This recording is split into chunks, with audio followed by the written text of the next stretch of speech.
Agora a gente vai falar da cinemática da suspensão, certo? E isso nos gera uma dúvida. O que seria cinemática, né? A cinemática é o estudo de um movimento, de um corpo ou de uma partícula, mas desprezando a sua massa e as forças que agem nessas partículas ou nesses corpos. No caso, a cinemática da suspensão é o estudo do movimento dos componentes da suspensão, certo? Inclusive a roda, certo?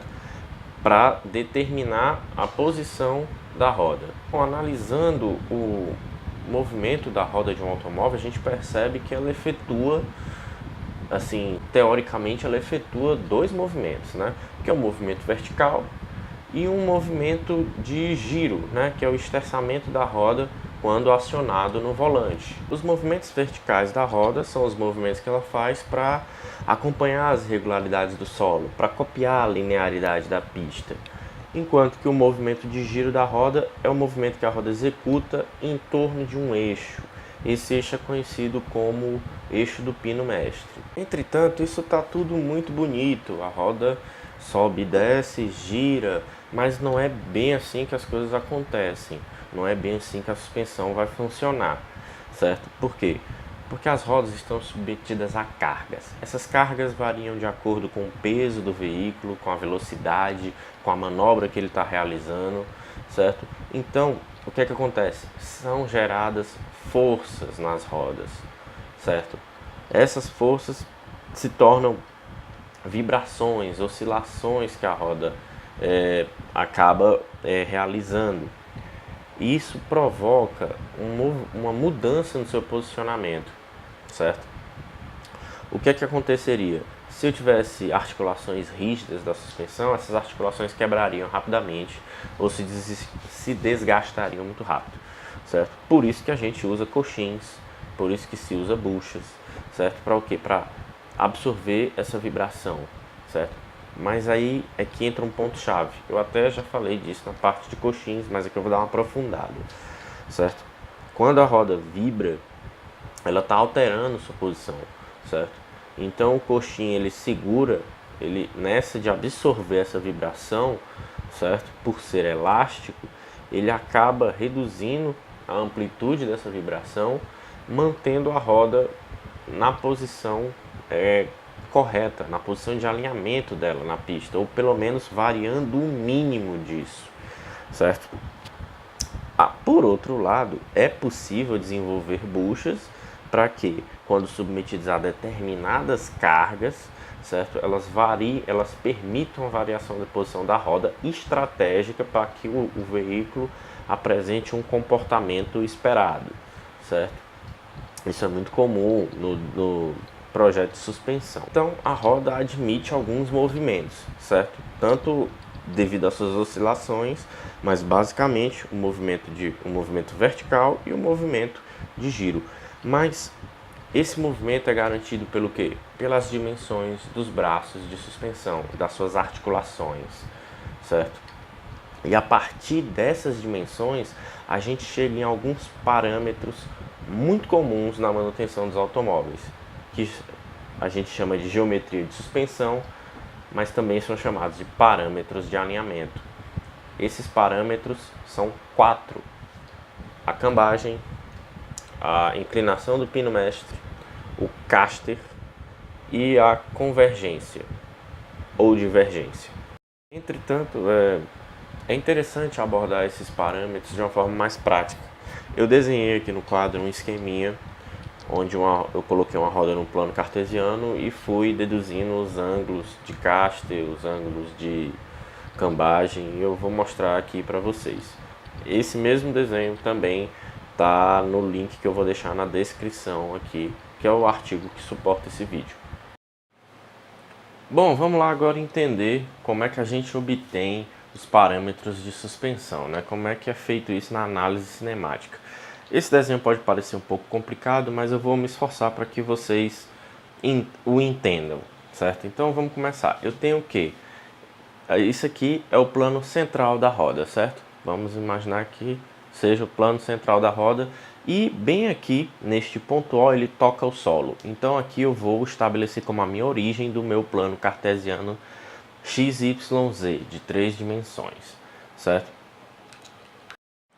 Agora, eu vou estabelecer que eu tenho um eixo paralelo ao eixo Y, certo? No ponto central da roda, certo? Que é o eixo de rotação da roda, certo? Vou estabelecer também que a distância de um pivô até o pivô superior da manga de eixo, como eu falei lá na parte de componentes, ou o suporte superior da suspensão, é o eixo do pino mestre. Ele é chamado de pino mestre porque antigamente se usava um pino, atualmente é o pivô, certo? Então, eu tenho que essa distância é o eixo do pino mestre. Ele está aqui representado por esse traço pontilhado vermelho inclinado. Dessa forma, eu vou pegar esse eixo do pino mestre e vou projetá-lo no plano ZY. E vou ter esse traço azul aqui. Tente acompanhar aqui, ó, esse traço azulzinho aqui mais escuro, certo?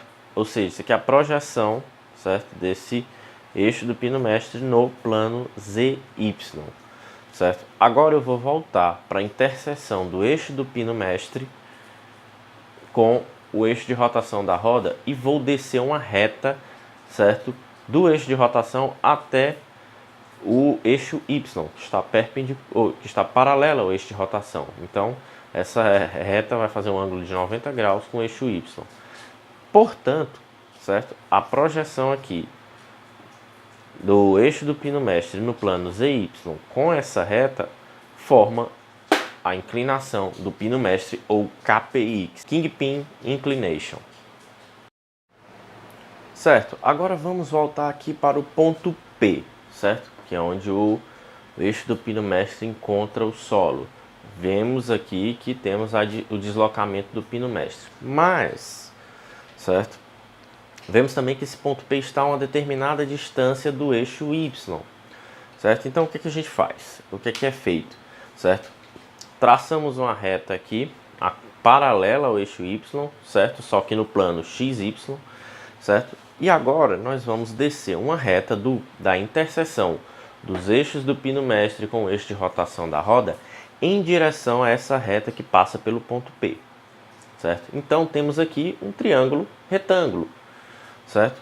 Perceba que é essa linha azul mais clarinha aqui, certo? Portanto, o ângulo que essa linha aqui, azulzinha, inclinada até a extensão do ponto P aqui, essa linha que passa pelo ponto P, em relação à linha reta que está no plano YZ, é o ângulo de Caster da roda, certo? E a distância, né, do ponto P, né, até o eixo Y é o chamado curso de Caster da roda. Portanto, já determinamos dois ângulos aqui de alinhamento. O ângulo de Caster, que está bem aqui, certo?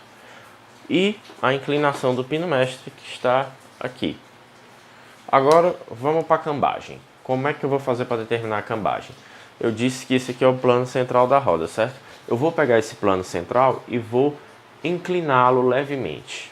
Então, eu desenho esse tracejado aqui, certo? Que é a nova posição do plano central da roda, certo? Agora vamos esquecer esse plano aqui, vamos nos concentrar nesse pontilhado. O que é que acontece? Eu vou deixar minha origem aqui, ela continua aqui, certo? E o plano central da roda se deslocou. Portanto, certo? O ângulo de cambagem é o ângulo do plano central da roda na sua posição real em relação ao eixo Z. Simples. Bom, quando eu citei os parâmetros de suspensão, eu citei 4, né?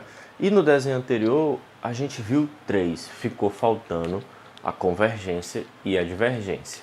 E é o que eu vou mostrar agora, certo? Tenho aqui 3 situações de posicionamento das rodas, certo, de um veículo, certo? Imagine que esse veículo está sendo visto por cima.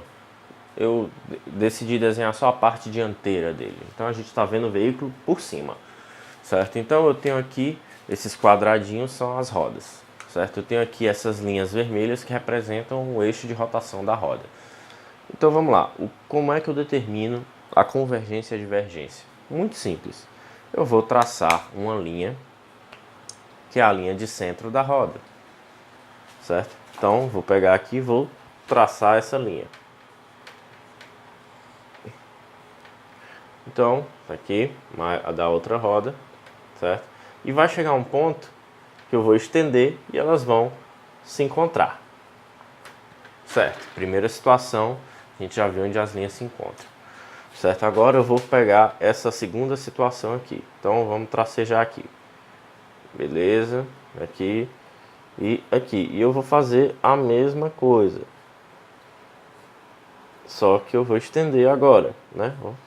Vamos estender, beleza, agora vamos estender essa daqui. Pô, se encontraram. O que é que a gente pode determinar aqui, concluir? Essa primeira situação aqui, a gente percebe que quando a interseção das linhas de centro das rodas estão à frente da linha de eixo das rodas, eu tenho o que chamamos de convergência, ou em inglês, toe in. Quando a interseção das linhas de centro da roda estão atrás da linha de eixo da roda, eu tenho o que chamamos de divergência, ou toe out.